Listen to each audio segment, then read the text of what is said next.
English made easy. Hey guys, feeling overwhelmed by the fast pace of Wordly Wise 3000? I've been there, too. Welcome to your 40-minute slow listening sanctuary. We've tuned every sentence to the classic slow English standard, giving your brain the perfect window to process and truly master every word. I'm your 1 degree north companion. Ready? Let's begin. Book 4. Lesson 9. When you hear the words California Gold Rush, what pops into your head? Probably some lucky guy with a big beard holding up a gold nugget yelling, "Eureka," right? Yeah, that's the story we all know. But what if I told you that's not the real story? In this explainer, we're going to dig past the myths to find out who really struck it rich. And trust me, the answer is not who you think. So let's set the scene. It's December 1848. The President of the United States himself, James Polk, officially confirms the news. And just like that, a fever sweeps across the country, an obsession. A promise so powerful it was about to change America forever. And get this, the promise was just so incredibly simple. This wasn't some complicated mining operation. The stories made it sound like you could literally just walk to California and pick your fortune right off the ground. Can you imagine? It was a fantasy for sure, but it was an absolutely irresistible one. I mean, just look at the math. The economic pull was impossible to fight. Back then, a worker was lucky to make $1 for a whole day's work. But out west, a single ounce of gold was worth $20. So why would you toil away for an entire year when you could, in theory, get rich in one afternoon? For thousands of people, this wasn't just a dream, it felt like a sure thing. And so they came, by the thousands. In 1849, this huge wave of hopefuls dropped everything, their jobs, their farms, their families, and bet it all on the journey west. They became legends, the 49ers. But what they didn't know was that their adventure was about to take a seriously dark turn. The idea of gold was like a powerful drug, but the road to get there? Well, it was a nightmare. Before these 49ers could even dream of finding gold, they first had to survive a journey that would break most of us. It's kind of hard for us to wrap our heads around today, but back then, people were completely cut off. This gold fever spread like wildfire for one reason: newspapers were the sole source of information from the distant West. There was no internet, no TV, no way to fact-check these wild claims. The news came and you just had to believe it. And you had to pick your poison because there were no easy ways to get there. You could spend 6 long months on a ship sailing 17,000 miles all the way around South America. Or spend 6 months crossing the entire continent in a covered wagon. Or you could try the shortcut through Panama, a deadly jungle trek filled with malaria and yellow fever. Every single choice was a massive gamble with your own life. So just try to imagine leaving your family knowing those were your options. On the outside, these men tried to be brave, but you can bet they were filled with misgivings, that deep, gut-wrenching doubt about what lay ahead and if they'd ever see their homes again. For the ones who chose the overland route, the last leg of the journey through the Nevada desert was pure hell.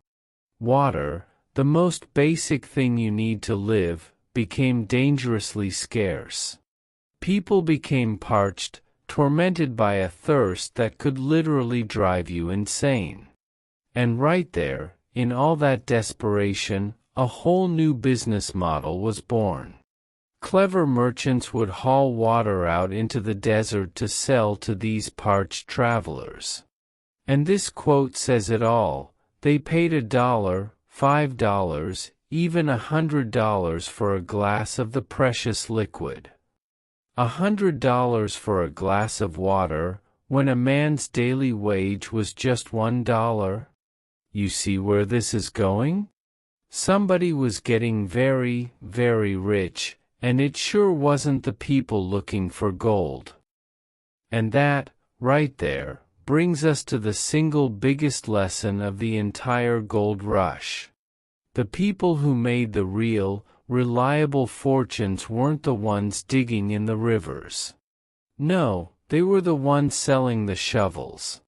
Okay, so let's meet the absolute master of this strategy, a guy named Sam Brannan. He was a sharp, shrewd businessman in San Francisco who understood something profound. He knew the real gold wasn't the metal itself, it was the fever for it. He saw his opportunity not in digging, but in selling. His plan was nothing short of brilliant.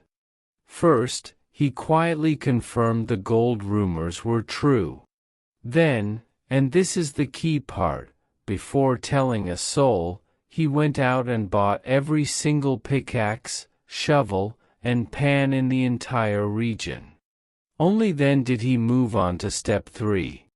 He ran through the streets of San Francisco waving a bottle full of gold dust, screaming, "Gold! Gold from the American River!" He didn't just report the news, he literally manufactured the frenzy. What Brannan did was a masterclass in the law of supply and demand. He knew that by creating this massive, sudden demand for mining tools and by making himself the only supplier, he could charge whatever he wanted. He took advantage of the hysteria that he himself had started. And the profits were just insane. Look at this, Brannan bought these simple metal pans for 20 cents apiece. Then, after kicking off the gold frenzy, he sold those exact same pans for $15. That's a markup of almost 7,500%. It's just staggering. And what was the result? $36,000 in just 9 weeks. Back in 1849, that was an unimaginable fortune. Sam Brannan became California's first ever millionaire, and he did it without ever finding a single speck of gold himself. But hold off, Brannan's story isn't the only one. His incredible success actually points to a much deeper truth about how real, lasting wealth is built. And the final chapter here has some pretty wild twists. You're starting to see it now, right? The greatest fortunes weren't made by guys freezing in a river just hoping to get lucky. The real gold was in solving the problems that the gold miners had.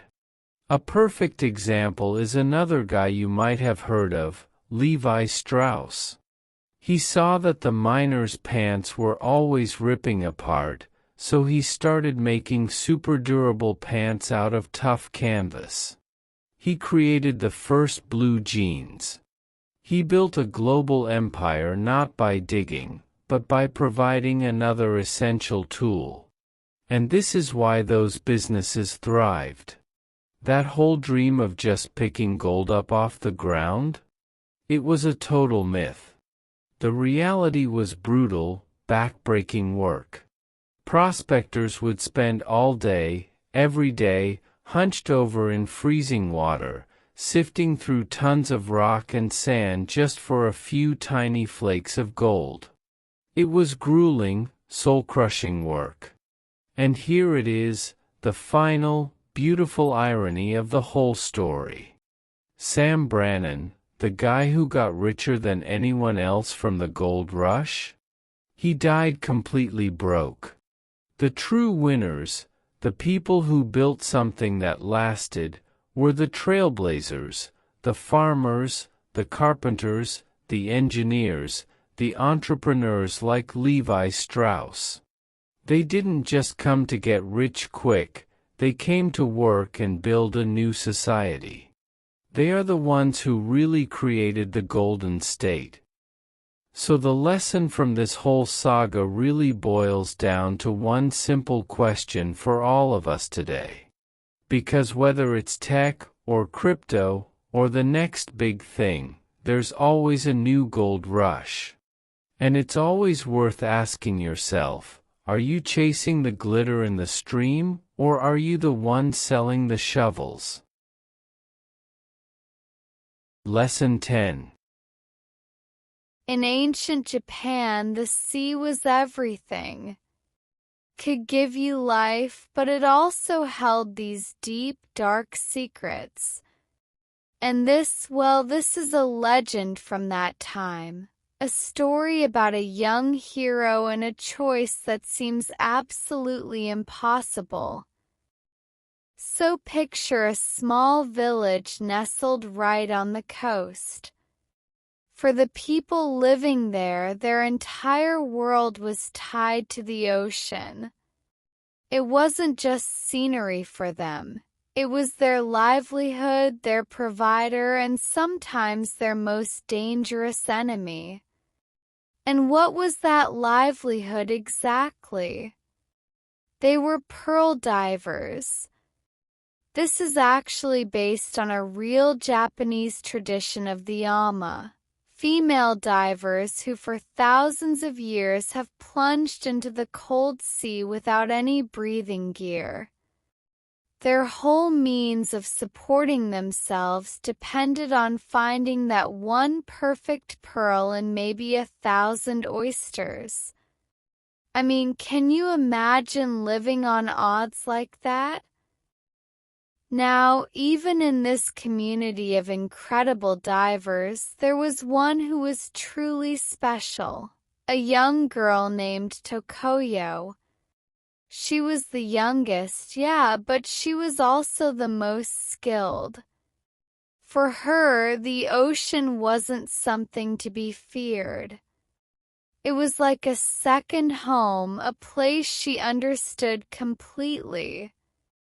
She could swim through its depths. We're talking the darkest, most silent, deepest parts of the ocean with this incredible ease.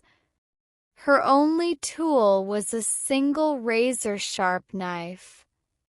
But all that skill in the water couldn't protect her from a storm that was brewing on land.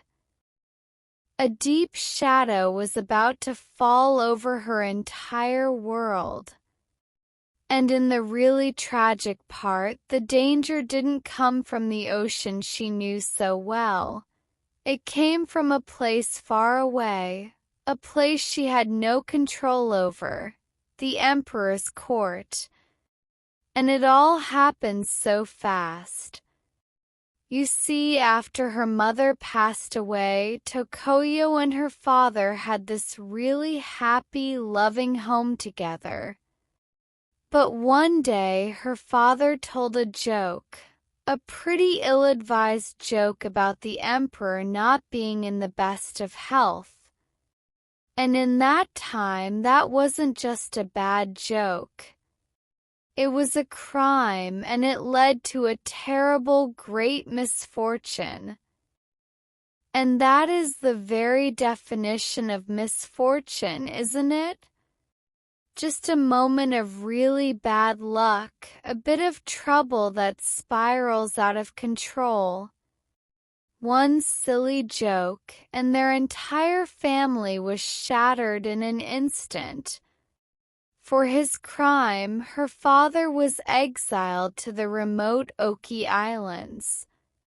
And get this, the Oki Islands are a real place in Japan, and historically they were actually used as a place of exile where disgraced nobles or political prisoners were sent to be forgotten. He was banished, which means he was sent away as an official punishment with basically no hope of ever coming back. And the cruelest part, all communication between him and Tokoyo was forbidden. Just like that, he was gone from her life. Of course, her friends tried to console her, to comfort her, but what can you even say? The loss was too big. And even though her father was still alive somewhere out there, she felt like an orphan, just completely and totally alone. The story says that the house, which had once been filled with so much laughter, was now just silent and full of misery.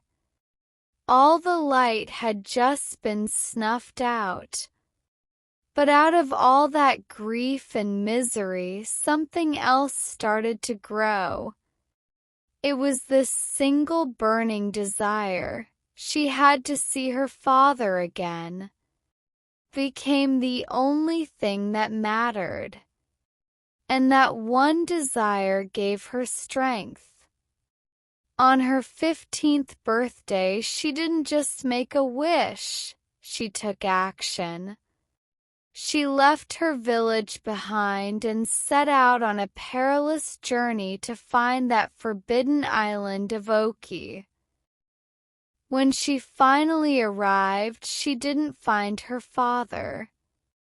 What she found was a tense, anxious crowd of people, all gathered right at the edge of this enormous, terrifying cliff. They were standing on a precipice, one of those sheer, steep cliffs where one wrong move and it's over. Felt like a place you just don't come back from. And at the center of all this tension, right at the edge, was another young girl dressed all in white. And she was just shrinking away from everyone, clearly terrified. She was cowering. It's a word that perfectly describes shrinking back in total fear.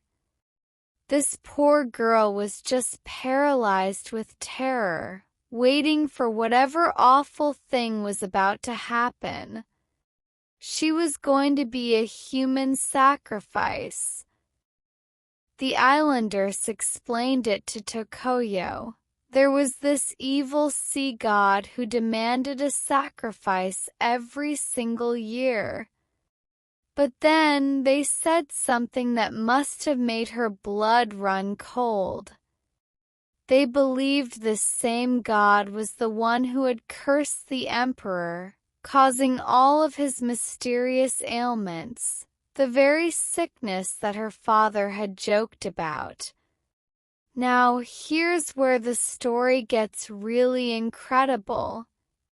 Most of us would see this scene, the terrified girl, this brutal ritual, and just see a horrible tragedy. But Tokoyo looked at the cowering girl, heard about the emperor's ailments, and she saw an opportunity. Why? How could she possibly see opportunity in this horror? Her mind must have been racing, putting the pieces together. Problem, the sea god. The connection. The god is what's making the emperor sick. So the opportunity is this. If she can defeat the god, the emperor will be cured. And the ultimate goal, a grateful emperor just might grant her the one thing she wants in the entire world, her father's freedom. It wasn't just a brave impulse. It was a deliberate, calculated risk. So she stepped forward and offered to take the other girl's place. With her purling knife clutched in her hand, Tokoyo walked to the edge of that great precipice, took one last deep breath and leaped. She plunged into the familiar depths, not looking for pearls this time but to fight a monster. Down in that dark water she fought the beast, and with unbelievable courage she succeeded. She had slain the monster, and the effect was immediate. The emperor's mysterious ailments, all the strange symptoms that had confused his doctors for so long, they just vanished in an instant. When the emperor heard what she had done, he was so grateful he offered her anything she wanted. And her wish was simple. She didn't ask for gold or a palace. Thanks to her incredible bravery, she regained the one thing in the world she cared about. Her father was set free. It's an incredible legend of courage and devotion, isn't it? But it kind of leaves you with a big question, one that applies to all of us, not just heroes in ancient Japan. How often is it that the greatest, most terrifying risk we can take is also the only path to getting what we truly desire? Lesson 11. Chances are, you've got a bottle of this stuff sitting in your kitchen right now. But, have you ever really stopped to think about it? How does a thin, watery liquid from a tree turn into the thick, sweet gold you pour on your pancakes? Well, it's an incredible story, and it involves fiery autumns, a tree's hidden pulse, and get this, a global strategic reserve. So where does this all begin? Not in a factory, not in a kitchen. It starts out in the vast, sprawling maple forests of North America. And every year, as fall rolls in, these forests put on a show that is just absolutely spectacular. I mean, look at this. In the late fall, the foliage, all those leaves, just explodes into this canvas of fiery reds and brilliant golds. And all those incredible hues? They're not just pretty to look at. Nope, they're actually the very first signal that the tree is getting ready for a long winter. And for us, a sweet harvest that's just around the corner. Okay, so, fast forward through a long, cold winter. The snow starts to melt, the first signs of spring are in the air, and those very same trees? They start to offer up a completely different kind of treasure. You see these buckets hanging from the trunks? That can only mean one thing: the sugaring season has officially begun. But here's the crazy part. The stuff that's actually dripping from the tree? It's this crude, super watery liquid. It's almost tasteless. So, that's the big mystery, right?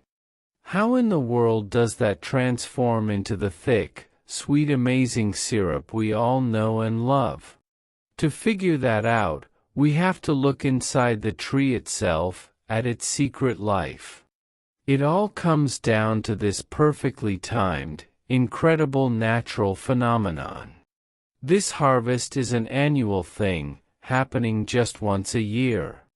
And it's timed perfectly by the tree's own internal clock. It has this unique natural pump system inside it, something only a few types of trees have, that creates the pressure to make the sap flow. You see, the sap doesn't just drip out whenever. The tree needs a very specific recipe of conditions. Nights that are freezing cold, followed by days that are warmer and sunny. That big temperature swing creates a change in pressure inside the tree. During the day, it pushes the sugary sap out.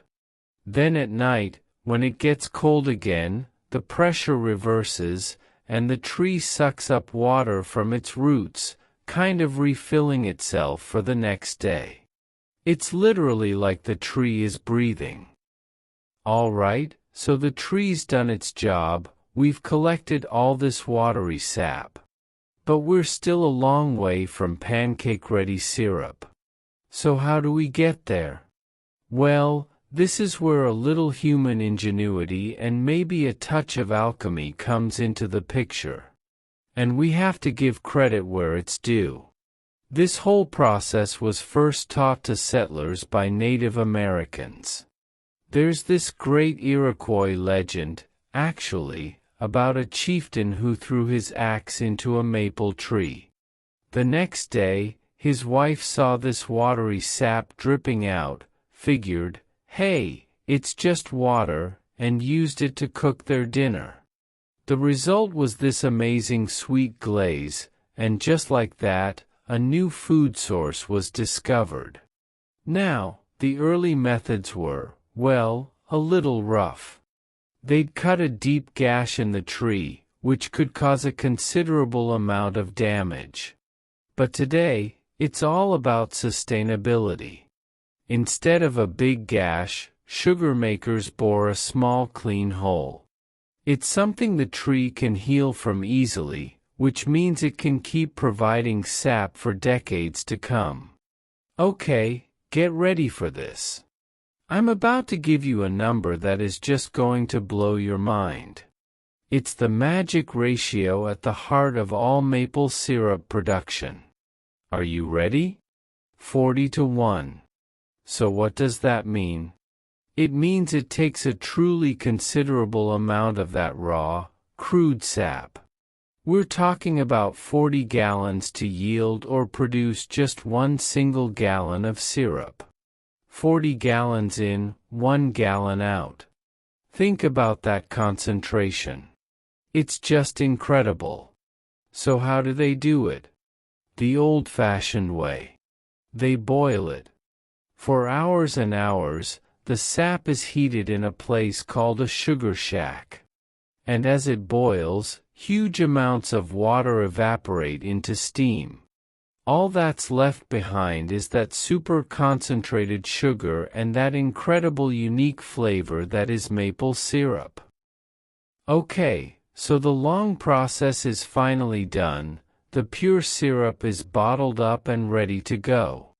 But when you get to the supermarket, that's where things can get a little tricky. I bet you've seen this on a label before, contains real maple syrup. Sounds good, right? But it might not mean what you think it means. It's a classic case of needing to read the fine print. Here's the deal. Real pure maple syrup should have exactly one ingredient, concentrated maple sap. That's it. But most of the pancake syrups you see are just corn syrup with artificial maple flavoring. And some brands, they'll blend in a teeny tiny amount of the real stuff, just enough so they can legally slap, contains real maple syrup on the label.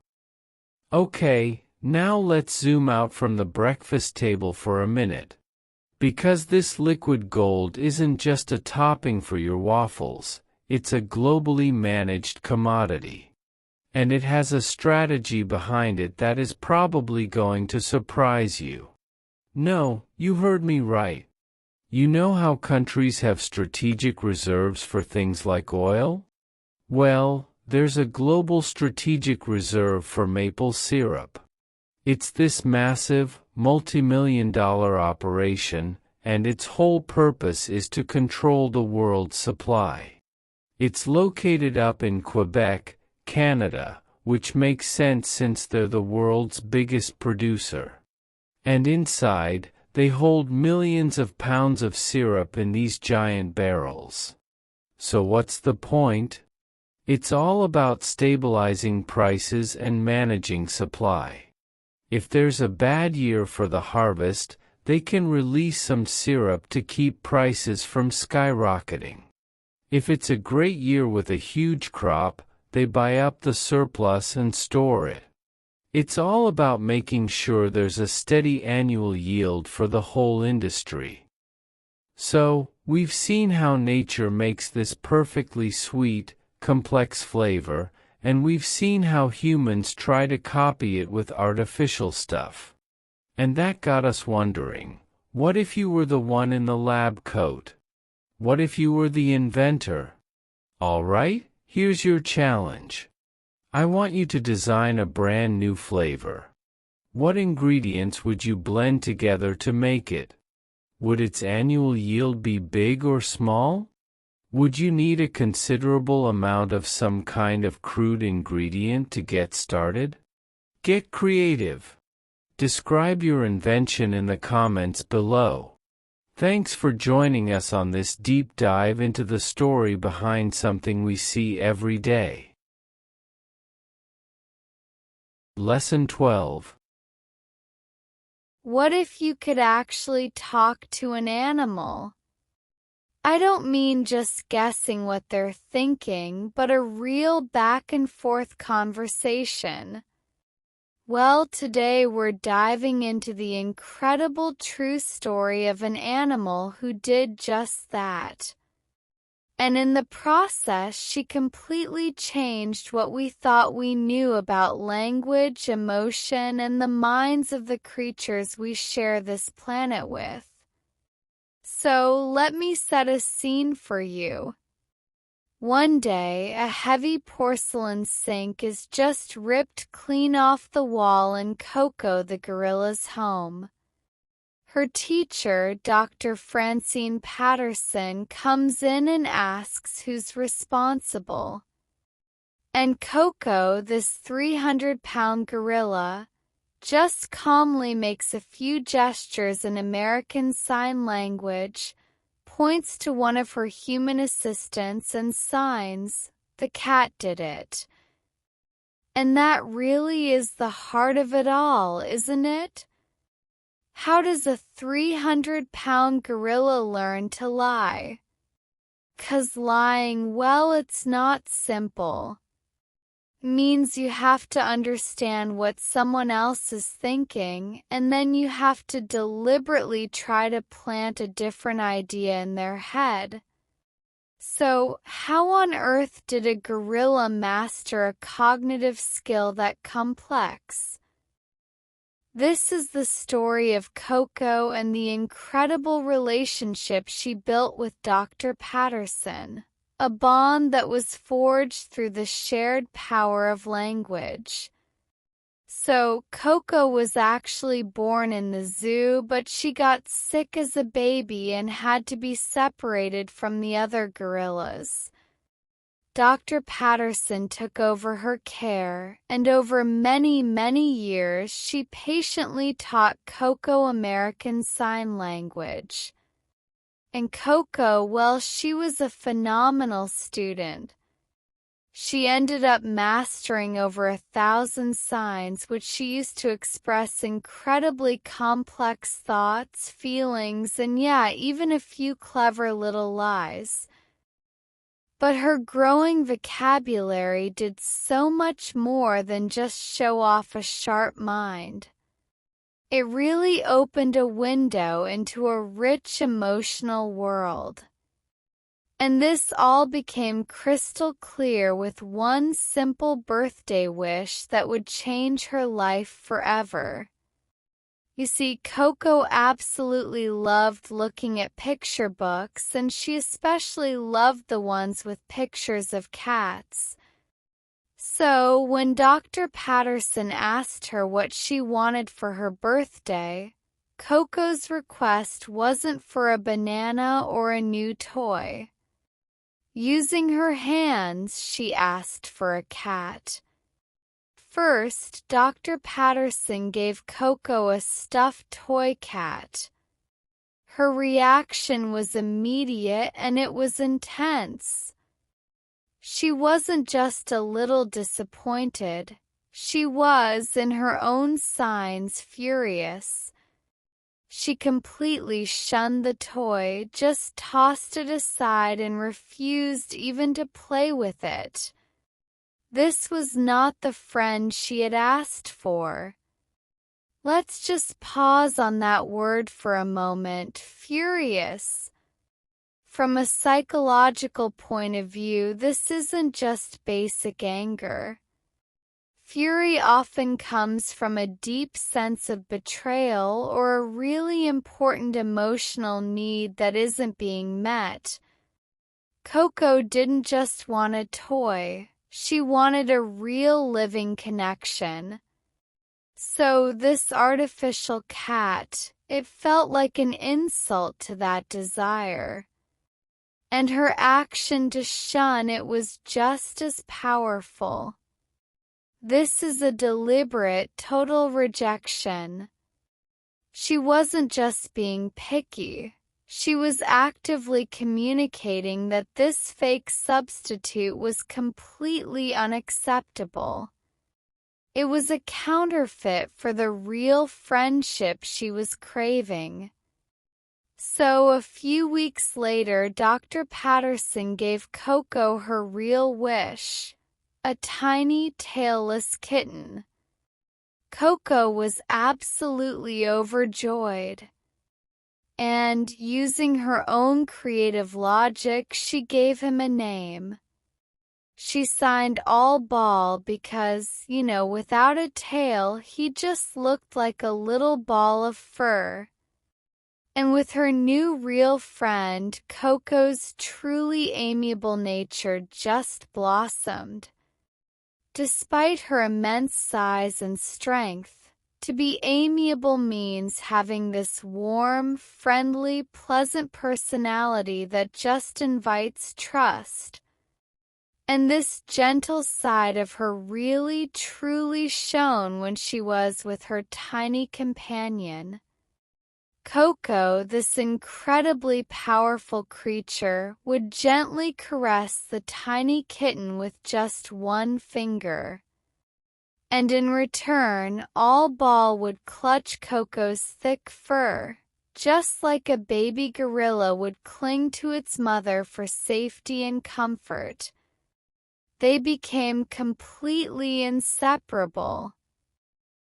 Their friendship was just this beautiful, almost unbelievable thing to see.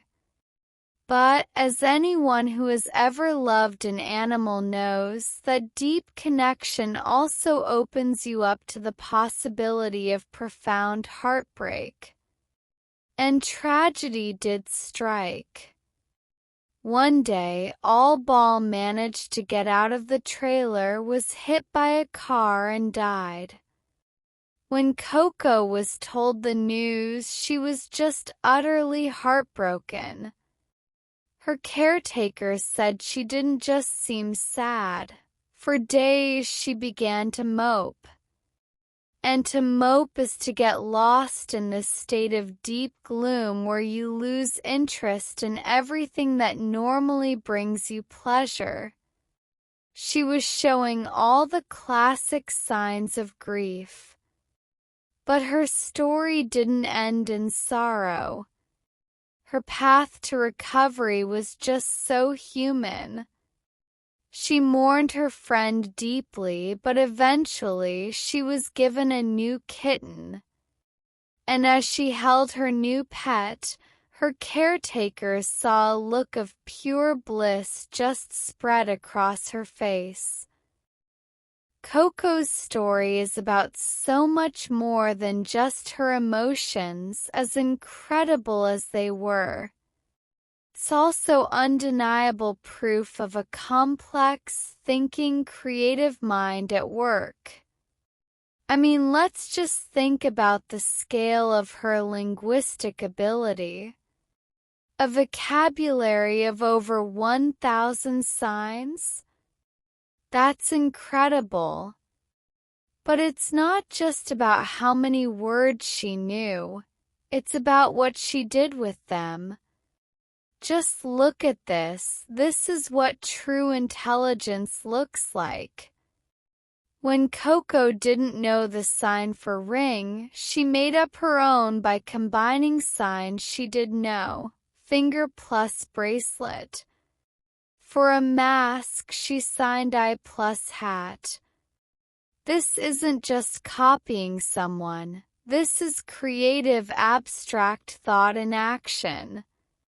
And this brings us right back to that broken sink. That simple little lie, the cat did it, is evidence of a huge cognitive milestone that psychologists call theory of mind. It's the ability to get that other beings have thoughts and beliefs that are different from your own. To tell that lie, Coco had to understand that Dr. Patterson didn't know the truth and that she could plant a false idea in her mind. That is shockingly advanced thinking.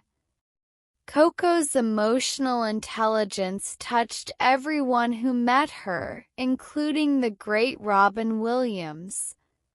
He actually visited her once when she was still grieving a loss, and he was the first person in months to make her genuinely laugh.